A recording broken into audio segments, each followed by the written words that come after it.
Okay, so hello, my name is Sofia Morales Cota, and this is the second part of my evidence in which I will be explaining how I solved the previous 9 problems that I already solved.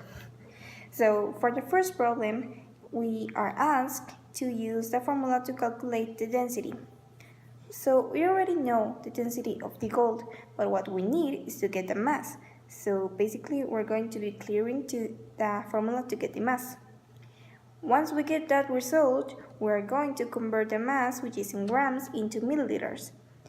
Finally, we're going to once again use the density formula to get the volume of the water.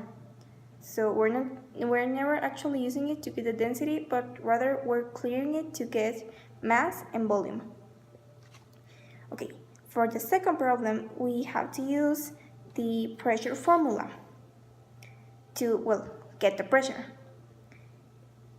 Afterwards, we have to multiplicate the result times the area to get the force.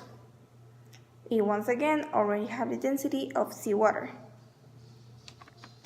In the third problem, we have to use the hydraulic press formula. So in this one, we already have the radius of both pistons. We only need to get the area to actually use the formula, and we are given the output force, which we have to multiply times gravity, that is F2. Afterwards, you just have to clear F1. So what you are going to do is divide F2 by A2 and then multiply it times A1, and we just get F1 by that. The fourth problem is very similar to the previous one. We also have 2 pistons, and we are given the radius, so we have to get both areas. We are also given the output force, which we now know we have to multiply times gravity, and that will be equal to F2.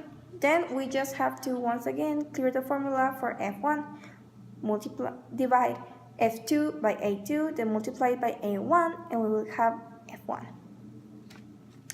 On the fifth problem, we have to use the buoyant force formula. For that, we have to get the area and substitute the formula values by our results.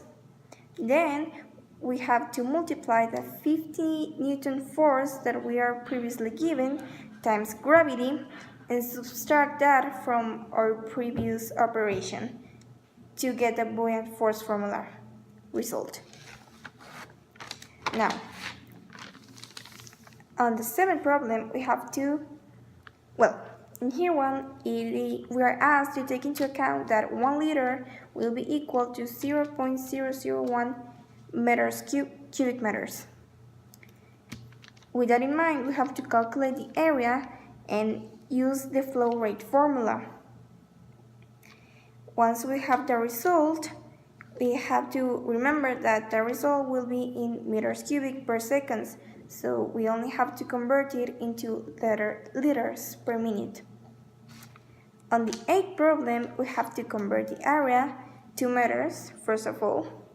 Afterwards, we will use the formula for speed, and we only have to substitute our values because we already have gravity, or area, and height.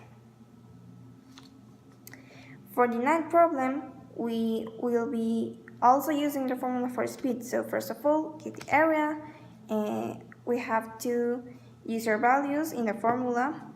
After that, we'll be using the formula for flow rate. But in this case, we'll be just clearing B. And that was my explanation for how all of these problems are solved, so thank you very much.